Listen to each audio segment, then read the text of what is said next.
Bonjour, je vais vous raconter une petite histoire que j'ai entendue. Oui, je travaille beaucoup, je travaille tout le temps, je partage beaucoup. Je m'entraîne pour pouvoir un jour partager vraiment avec vous.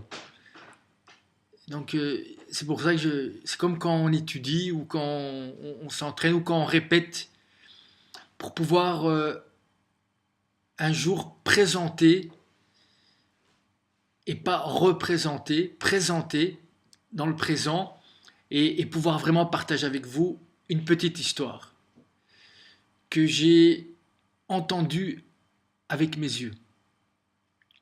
Alors il y avait un monsieur qui s'appelait Meir. Meir, il s'appelait Meir. Et en fait c'était un berger. Et il y avait là où il vivait une fille qui était superbe, une princesse, vraiment une princesse. Et c'était la plus riche du village. Et donc, elle était destinée à se marier avec voilà, les, les princes, les riches. Mais elle est tombée amoureuse de Meir. De Meir. Et voilà, c'est clair que le papa, le roi, il était pas content. Il n'était pas content. Il n'était pas content. Et, euh, et donc, mais elle, voilà, elle, c'est une vraie princesse. Une vraie princesse, comment on reconnaît une vraie princesse? Une vraie princesse, sa couronne, c'est l'amour. Et sa couronne, c'est l'amour, mais pas un amour intéressé ou intéressant. C'est un amour qui voit là où tous les autres sont aveugles. Alors elle dit à Meir, cette princesse, elle dit écoute, moi je veux bien me marier avec moi à une seule condition. C'est que tu étudies euh, la parole qui va te rapprocher de la vérité et de l'éternité. Parce que voilà, à l'époque et encore aujourd'hui, cette parole c'est la Bible ou la Torah. En tout cas, c'est étudier l'histoire des hommes qui ont changé le monde en bien, parce qu'il y a aussi des gens qui changent le monde en mal. Mais tout le monde change le monde tout le temps. Et donc, Rabbi Meir, il dit, bah, écoute, comment tu veux que moi, je vais apprendre, je vais aller avec tous les rabbins là qui sont... Il dit, moi, je sais même pas lire et écrire.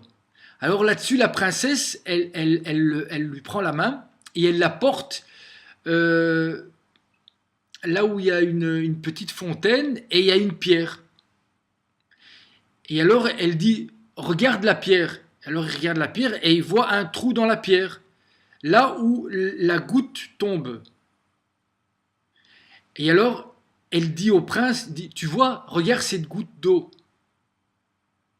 Pourtant, c'est de l'eau, et ça, c'est de la pierre. Eh bien, regarde cette goutte, à force de tomber toujours au même endroit, eh ben, elle a réussi à faire un trou dans la pierre de l'eau. Donc la chose la plus douce et la plus... eh ben, elle peut faire un trou dans la pierre. Voyant ça, Meir, il accepte et il part 12 ans étudier. Parce que la princesse a dit, tu ne reviens que quand tu sentiras que tu es devenu, que ce que tu as étudié t'a changé. Que ce que tu as étudié n'est pas juste un savoir intellectuel, c'est que ça te change complètement. Ça te change ta manière de vivre. C'est que ce que tu as étudié devient ta vie. Et pas que tu étudies, ta vie c'est étudier. Et Rabbi Meir part, et pendant 12 ans, il va étudier. Il étudie, et lui, à la moitié, pourquoi je dis la moitié, vous allez comprendre pourquoi. J'aurais pas dû dire la moitié. Après 12 ans, c'est pas rien. Hein. Donc le mec analphabète.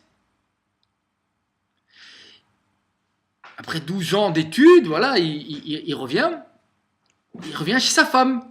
Et là, juste avant de rentrer, il entend sa femme parler avec une voisine. Et la voisine dit à sa femme, mais toi, t'es complètement folle. Donc, t'as été mariée avec un paysan. Tu lui as demandé de partir étudier. Ça fait 10 ans, 12 ans qu'il est parti, il n'est toujours pas revenu. Ton père t'a déshérité et maintenant tu vis ici presque comme une clocharde. Là-dessus, la princesse, vous savez ce qu'elle lui dit à sa voisine? Elle lui dit, même s'il devait revenir maintenant, eh ben moi je l'attendrai encore 12 ans. J'attendrai encore 12 ans. Et je l'attendrai encore. Lui, quand il a entendu ça, de l'autre côté de la porte, vous savez ce qu'il a fait? Alors tout le monde dirait, ouais, mais il va rentrer, il va l'embrasser. Eh ben non, il a entendu la vérité. Il a entendu qu'à travers la bouche de sa femme et de ce qu'il venait d'entendre, il y avait quelque chose qui dépassait. Il y avait un message et il l'a entendu. Et qu'est-ce qu'il a fait? Il n'a pas ouvert la porte.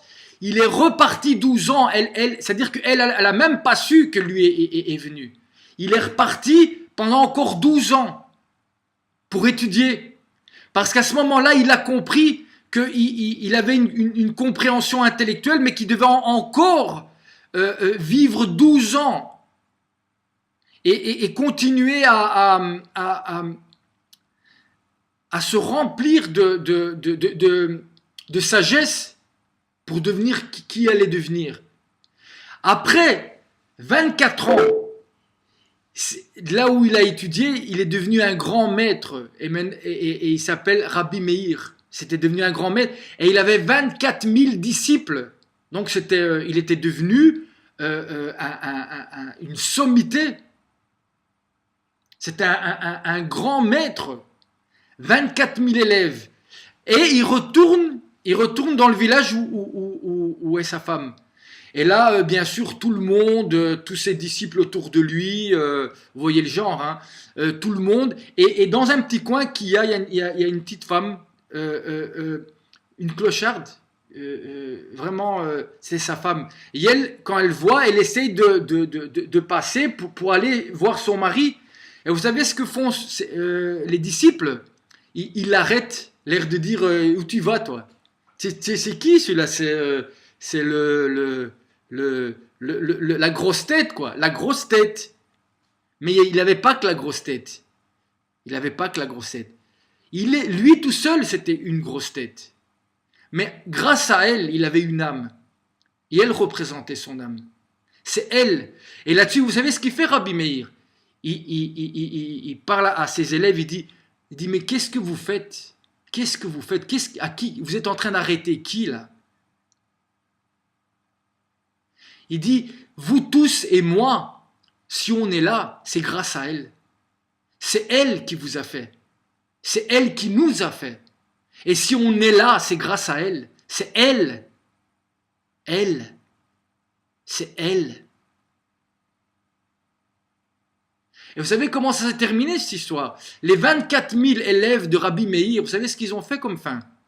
Eh bien, ils sont tous morts de la peste. Vous savez pourquoi?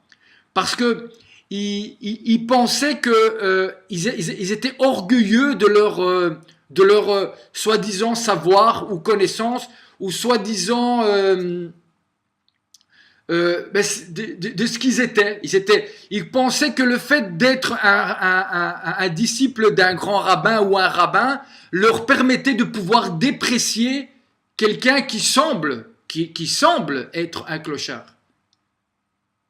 Voilà. Alors pourquoi je vous raconte ça? Je vous raconte ça parce que, quelle que soit l'action que quelqu'un fait, par exemple, là actuellement, et c'était ça le but de mon projet, je dois changer le monde.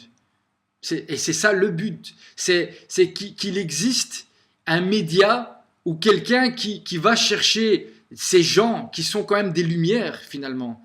C'est des gens qui par leur existence donnent de l'espoir.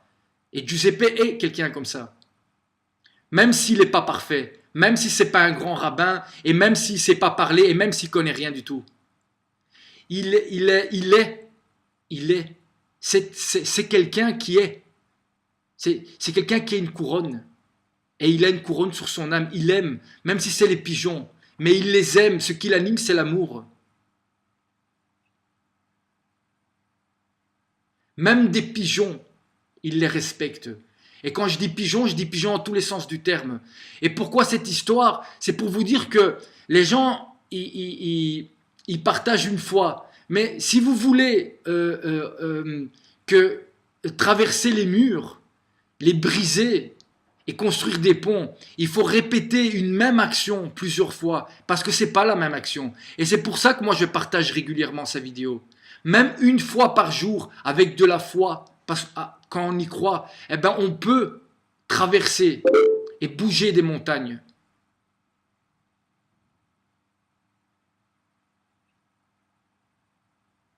Et c'est ce qu'il fait, Giuseppe.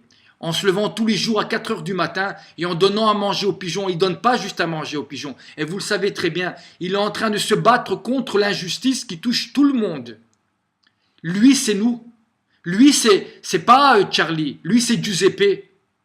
Lui, c'est pas quelqu'un qui se cache derrière la masse et qui après une manifestation de un jour, après fait plus rien. Lui, ça fait 4 ans qu'il est dans la rue et tous les jours, il se lève à 4 heures du matin, jusque quand le soleil se couche.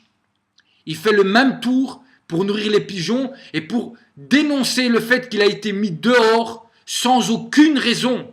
C'est juste un prétexte, le fait que, soi-disant, on l'a acheté dehors parce qu'il donnait... Non, on l'a acheté dehors parce que, comme dans l'histoire de Rabbi Meir, cette vieille femme clocharde, elle correspondait pas aux soi-disant disciples.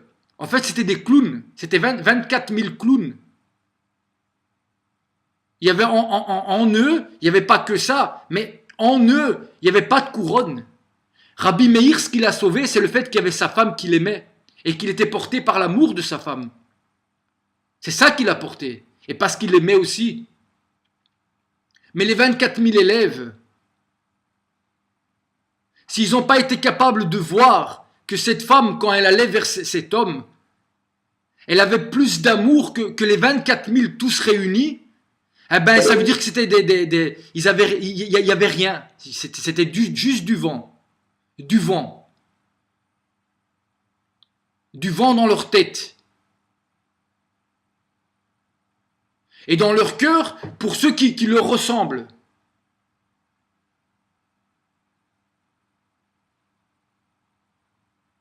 Mais le même, c'est la pulsion de mort. Et celui qui arrive à aimer la différence et à ne pas la dévaloriser et à ne pas être arrogant, parce que soi-disant on croit, chacun de nous est un gaon, un géant dans une matière. Et un grand, il va permettre à chacun de nous d'aller trouver cette chose, cette faculté qui est en nous et qui est unique et qui va faire de nous un géant et qui ne va pas nous faire plus grand qu'un autre, mais géant dans notre domaine pour faire devenir encore géant d'autres personnes. Merci de m'avoir écouté et je suis toujours dans l'action. Je dois changer le monde, clique et partager.